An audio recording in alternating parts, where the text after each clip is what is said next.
greetings from Hong Kong. It's a pleasure to be invited to share with you some thoughts today on a very important topic, of course, and that is how thoracic surgery has been affected during this horrible COVID pandemic.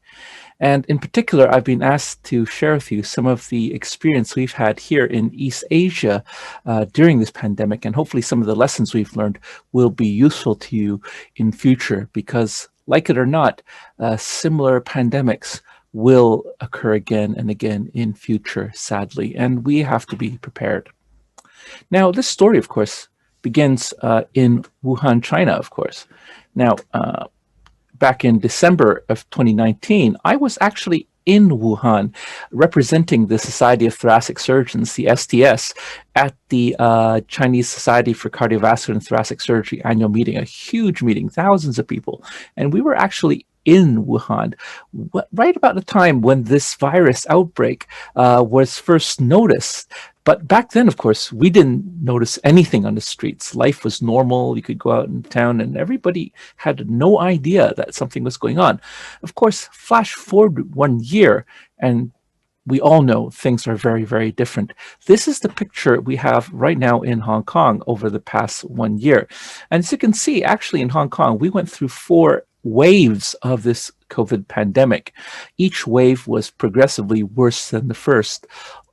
Nonetheless, I think in Hong Kong overall, I think we've had a better situation than most other parts of the world.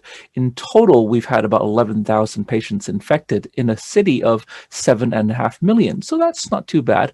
We've had, unfortunately, 200 deaths, and that's unfortunate. But again, relative to the rest of the world, well, I guess we are very fortunate. Now, what you'll notice here with these 4 waves is that very early on in our first 2 waves, there were more ripples than waves. We had very few patients infected for the first 2 waves. This is back in early 2020.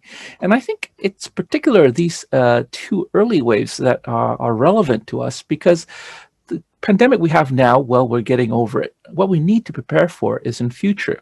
And I think in Hong Kong, we learned that if you're well prepared for a pandemic, then the early phase of it can actually be quashed quite quickly.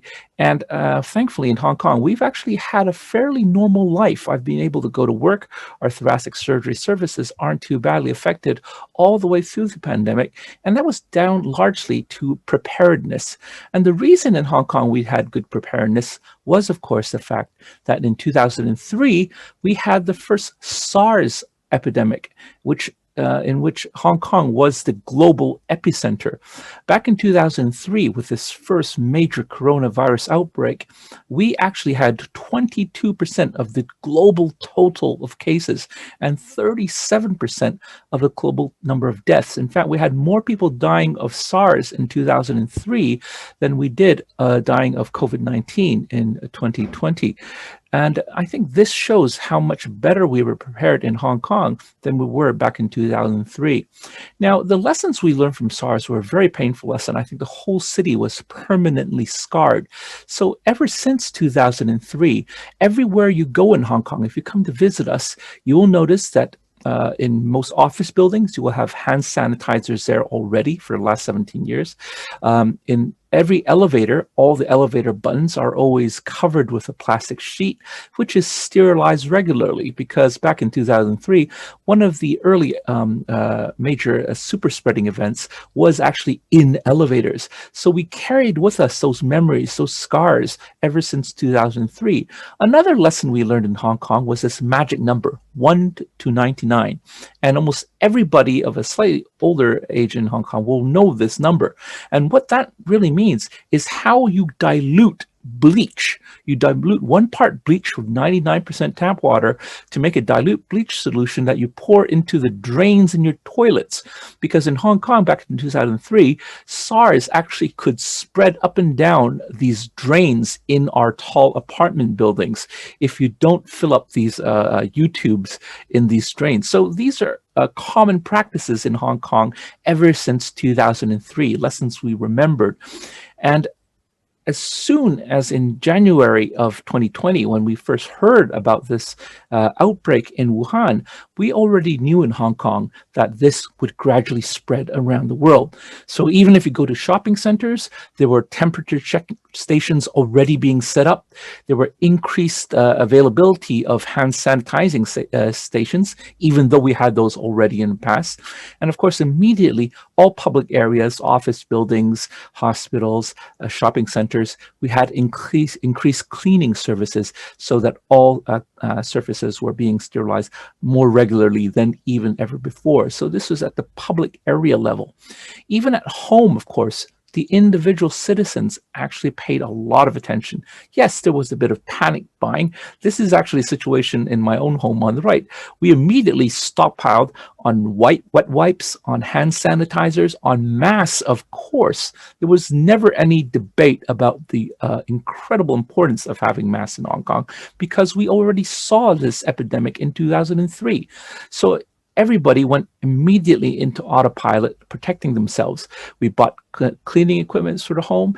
On the left here, you'll see in my own home, as soon as you walk in the door, we had a little sanitary station where as soon as we walked in, all our outer clothes were removed. We sanitized everything. We cleaned ourselves before we actually stepped any further into the house. So this is what preparedness gives you. By being prepared for this initial outbreak, this is the picture you get. So this is a graph of the early response, number of cases since the 100th case in each country. And you can see in the bottom right corner, a bunch of countries, a bunch of regions, including Hong Kong, Singapore, Japan, Korea, where we actually, in the early outbreak, we contained the spread of the virus in the community very, very effectively. And that's down to preparedness, because in East Asia, we were hit so badly by SARS in 2003, we learned the lesson so that 17 years later in 2020, when COVID-19 broke out, everybody immediately, by reflex, were able to shut down the community spread to quite a good degree. Whereas in the rest of the world, which didn't really face an epidemic like this, they could only mitigate the terrible effects of the coronavirus outbreak, and that they entered a sort of mitigation phase where they tried their best to keep everything down. And that's the difference. I think if the population at large in future remembers the lessons of 2020, then hopefully the next time we will have an epidemic, things will move more into containment than into mitigation. Now, I'm not just talking about the individual level where we have to do things to contain the virus. We're also talking about public health as well. And back in 2003, after SARS in Hong Kong, there were many expert reports. There was an actual expert committee set up to make recommendations to improve the healthcare system. So there were a lot of things, including setting up of our version of the American CDC. We call it the Center of Health Protection, which actually was there to monitor any epidemics and to advise the government, and everything kicked in very, very quickly. Part of this was actually setting up different levels of response so that immediately as we monitored the situation in neighboring regions, such as in mainland China, we could implement things like different alert levels in response to the evolving situation. So even as soon as 25th of January, just 3 days after the first confirmed COVID case in Hong Kong, the hospital authority in Hong Kong already could activate an emergency response level. And so that kicked in, and all the public hospitals already limited visiting. We had different responses. We started reevaluating our clinical services. And again, this is all automatic. And by and large, because in January of last year, everything was well implemented, for the rest of the year, more or less, our health services weren't too badly affected. Despite having thousands of patients coming in with infections, we could still run thoracic surgery services more or less near normal. And this was done very early. Now, it's helped by the fact in Hong Kong, one of the things is we have a dual healthcare system. So we have a public healthcare system, which is free for the public. And we also, if you can afford it or you have health insurance, we have a private healthcare system. And part of the situation was that if you have COVID or are suspected to have COVID, you are immediately diverted to designated units in the public healthcare system. And what that means is that in the private hospitals, we were able to keep them as a COVID-free zone so that patients and their relatives could come in to have healthcare without any fear of getting COVID. We've managed to keep the COVID infection rate in private sector extremely, extremely low, only sporadic cases. And so we were able to maintain a good healthcare system even for our thoracic surgery patients right through the pandemic. Now, in the private hospitals, of course, so that doesn't mean we don't do anything. So, of course, everybody going in and out of the hospital has to have a health questionnaire survey, a declaration to trace contacts. There was good education within the hospital for all the staff. Hand washing techniques, mask wearing techniques, these were all reinforced. And every day as I drive in and out of each of the private hospitals, I do have my temperature checked very, very regularly, several times a day as I go in and out of my hospitals and clinics. So we were able to maintain a fairly good service. Within the hospitals, of course, right from even before our first confirmed cases, we already rationed out and confiscated all PPEs, personal protective equipments. We didn't want PPEs just lying around so people could steal them. So as soon as we heard of the news in Wuhan, these were centralized in the hospitals and they were given out as required. So throughout the pandemic, I don't think any of our staff were ever really in any serious danger of running out of masks, of protective gear, and even more serious gear as the situation required.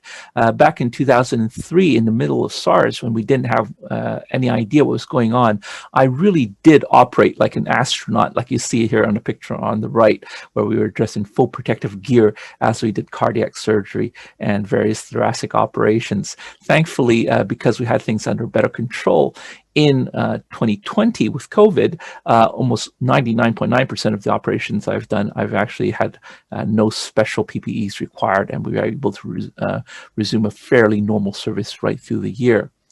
That's not to say that we weren't aware of the dangers. Again, learning from our experiences in 2003, we already knew from day one what were the high-risk procedures in the OR, in the operating theater. One of them, of course, is intubation of every patient or even a suspected patient.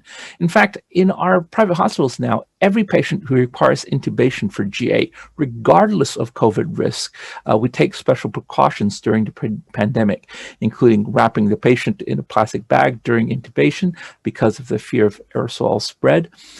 All the anesthetists and the anesthetist assistants are in full PPEs. All non-intubated related staff evacuate the operating theater during intubation and extubation. I'm fairly sure and certain that's standard practice now in most of the world today, as we've gradually learned the lesson. But right from day one in Hong Kong, we knew this right from the start. Another potential source of spread in the OR, again, we've learned from past experience and fear, is the potential of aerosols carrying virus in surgical smoke. So every time we use electrocautery, diathermy, every time we use lasers or even harmonic scalpels, this creates surgical smoke. And in theory, the smoke contains aerosolized particles, which could spread. And so during surgery, it's not to say that you cannot use these energy devices, but you should be aware of them, have the appropriate protection by the appropriate level of masking, make sure there's good ventilation and smoke evacuation during a surgical environment. That's one thing we pay a lot of attention to. In the UK, during the early part of the pandemic over there, actually there was another risk, and the risk was laparoscopy. In fact, early on, the Royal Colleges in the UK said that laparoscopy was high risk because it increased aerosol formation. And the main reason for this, although it doesn't say specifically here, is because when you do laparoscopy in the abdomen, of course, you use CO2 positive pressure insufflation. And therefore, there's risk through the ports that the aerosol, the CO2 would cause aerosols to spurt out of these ports. Thankfully, when we do VATS today, in most cases, we never use CO2. So I don't think VATS is a risk. In fact, as time gradually evolved, I think this risk of laparoscopy thoracoscopy was gradually erased. And I think actually most surgeons, even general surgeons around the world, recognize that potentially if you're using smaller wounds, you have actually less area of escape for aerosols from inside a potentially infected patient into the OR environment. So as I said, I think in thoracic surgery, we've been fairly lucky. We've moved away from open thoracotomy in most operations, and usually now with the VATS, with these small wounds we have, the interface between the inside of the patient's chest and the outside of the OR environment is so small that hopefully, thankfully, if you use section carefully, you shouldn't have too much aerosolized spread. The other main concern when we do thoracic surgery comes after surgery with the use of chest drains. And because in most parts of the world we use water-sealed chest drains, as the air from inside the patient bubbles through a chest drain, virus particles mixed with water and that's bubbling could aerosolize, and potentially that could be released into the ward environment. Now, last year in the UK, again, this is some of our friends in London, they reported a potential case, this was not peer-reviewed, of where they suspected that maybe there could have been spread in the ward from a patient with a chest drain where they suspected aerosolization had occurred. And therefore, they especially warned against this. I don't think this is actually being confirmed in subsequent experience around the world. Nonetheless, it's something to be aware of. And since then, there have been recommendations. These are some very good recommendations, very sound recommendations from the American Association for the Surgery of Trauma. And so they suggest a few very wise tips. One is that bleach could be added to the water seal chamber. As I said earlier, dilute bleach is very effective against virus. So just putting a few drops of bleach into the water seal could kill the virus. Another thing is maybe consider putting viral filters. So in these water seal systems where the suction port comes out, all you need to do is apply an inline viral filter, or if not, you can actually just put a bag over the suction port, and that again will reduce some of the potential aerosols spreading out of the water seal chest drain system. Another very sound piece of advice is to simply secure all the connections with a cable tie, just to make it very tight and prevent slippage. And again, this is a very simple and cheap advice, which is easy to use. A final piece of advice is the use of digital chest drains. Now, I've been using these for a long time, and I never thought about this, but actually there's a bacterial filter inbuilt into almost all modern digital chest drain systems. Now, it's a bacterial filter. It's not a viral filter. Nonetheless, you're not filtering out virus particles. You're filtering out aerosol particles, which are actually larger than the individual coronavirus particles. And it's been shown that these bacterial filters are pretty good at reducing the spread of aerosols from inside a patient's chest into the outside environment. So when you put it all together, the British Thoracic Society back in May last year already made several recommendations regarding chest drain management during the COVID pandemic. And this included everything we said just now. Use suction, or at least connected suction, or just stop the suction port being a source of aerosols. 2, install a viral filter onto the suction port. And 3, they do recommend considering the use of digital chest drainage. Now, having put all that in together, what's the final overall experience in Asia and during the 2020 pandemic? Now, I refer you to this paper that we wrote last year in the early part of the pandemic. And you can see here that in many parts of East Asia, so we're talking about Hong Kong, China, Taiwan, China, Japan, our services were normal or near normal, although we did prioritize thoracic surgery services for our patients. So we actually maintained good lung cancer surgery for all our patients. It's the same in mainland China, in Singapore, in South Korea. Basically, services were not very much interrupted. And you'll notice that these are the countries in East Asia where, again, we had more experience from 2003 with SARS, and we were able to contain the virus spread early on. In other parts of Asia, the situation was slightly different. So we see in India, in the early part of the pandemic, they had a total lockdown of the entire country, not just the health services, but the entire country. In Turkey, in some parts of Turkey outside Istanbul, there were almost no elective surgery operations being performed early on in the pandemic. So again, this harks back to that earlier graph. Countries that were able to contain the virus spread very early on were able to maintain very good thoracic surgery services for the rest of the year. Whereas those countries, for example, in this particular survey, Turkey and India, which weren't able to contain things very early on and had to move into mitigation instead of containment, they were the ones who had their thoracic surgery services relatively disrupted. And when we consider countries and regions of the world, such as North America and Europe, where they had to move into mitigation, one of the things they had to consider was rationing of thoracic surgery services. If hospitals were coping very badly with the huge number of infected patients coming in, especially using up their ICU services, then you have to ration out your services and maybe even cut back. So over in the United States, in thoracic surgery, they already defined phase 1, phase 2, phase 3, which are increasing levels of pandemic crisis affecting their hospitals. And in each phase, you have to cut back your services more and more. Now, how do you cut back your services? I think there are a few things that they recognize. First of all, is whether a patient obviously required life-saving surgery. So if a patient's cancer caused life-threatening complications or complications that could lead to death in a very short period of time, obviously they were prioritized for surgery. If patients had cancer situations which are more serious or which would have progressed quite rapidly if they don't have timely surgery, they were prioritized. In other patients with more indolent form of cancers, like smaller tumors, ground glass opacities, or where there was alternative therapy, maybe SBRT, radiotherapy, chemotherapy, other therapies, then perhaps consideration could be given to shifting these patients away from a surgical track to a non-surgical treatment. So these are some of the considerations.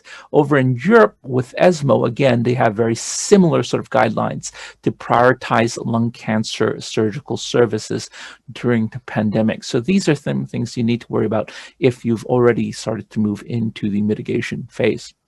Now, overall, as we gradually, hopefully, will come out of this pandemic, we've put some of these lessons together for future references. And in Asia, the Asian Society for Cardiovascular and Thoracic Surgery, we've actually did a consensus statement, a Delphi process statement. We surveyed a lot of our experts around Asia, and we kind of with various guidelines for what to do in this pandemic and then hopefully in future pandemic.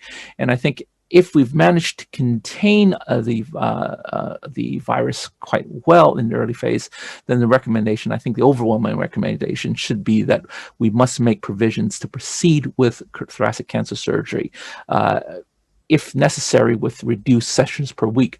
But we must, as thoracic surgeons, advocate for our patients. The rest of the healthcare system would be very keen to shut down everything if they're panicking. But at the same time, we must put our foot down and say, look, we still have patients that are going to be dying of cancer, and we as thoracic surgeons need to step in and advocate for them and say, look, you must reserve some time for our surgery. We do make recommendations for how to do the surgery. Some of these steps I've already covered a bit earlier on. Now, the reason I think we must prioritize our lung cancer surgery services, even in the face of a pandemic, is that we realize that cancer patients are amongst the worst hit groups during this pandemic. And studies in the UK and their National Health Service have already shown that during this pandemic, because of fear of the virus, people coming into hospital, they don't want to come into hospital because they don't want to catch the virus in hospital. And also because the hospital services themselves are being overrun, you have a major hit, not only in provision of the services, but even the GPs, the general practitioners, and the family physicians are delaying their referrals of patients with potential cancer for diagnosis for cancer screening. And so this is a major factor. Another factor is even if they've been diagnosed as having lung cancer, their therapy could be interrupted. For example, if they need adjuvant chemotherapy after surgery, as the hospital gets badly disrupted by the virus, maybe their adjuvant therapy regimes could be interrupted or even abandoned altogether. And when you put all of this together, the reduced provision of services, delays in diagnosis, interrupted therapy, then you will have an excess rate of deaths from cancer, unrelated directly to the virus, but excess deaths because of the pandemic overall.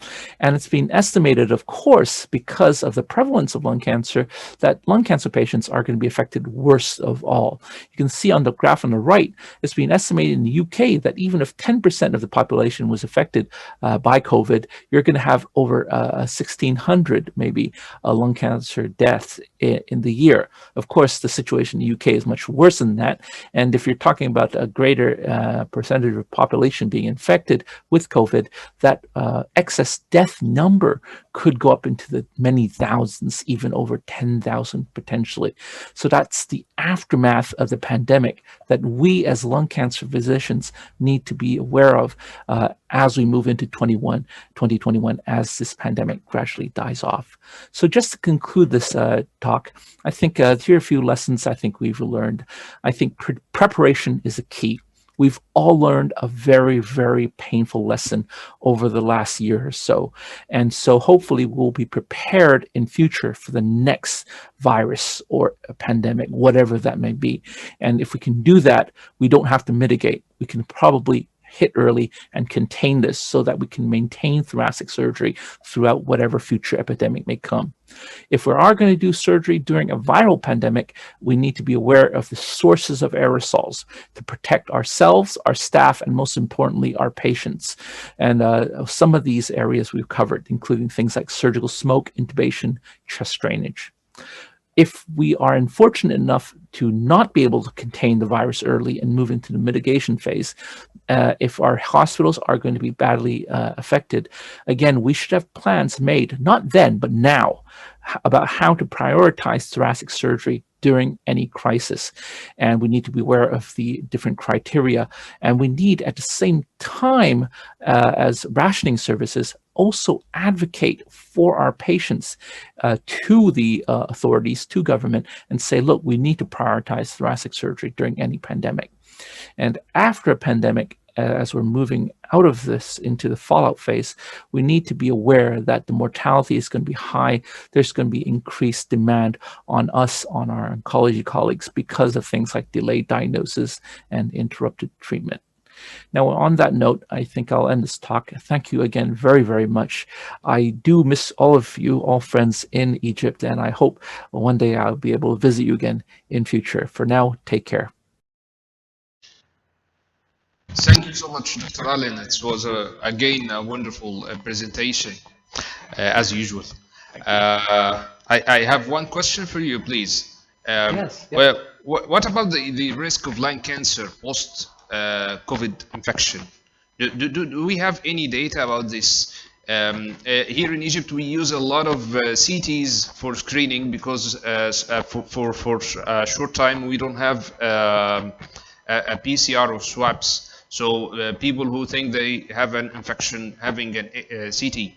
And as a result of this, we have something like an accidental screening program that we see a lot of CTs but surprisingly, it was not with a large number of lung cancers. We discovered some like bronchogenic cysts, some old TB, some bronchiectasis with no major symptoms, but not a large number of lung cancer as we thought that we would have if we have a screening program.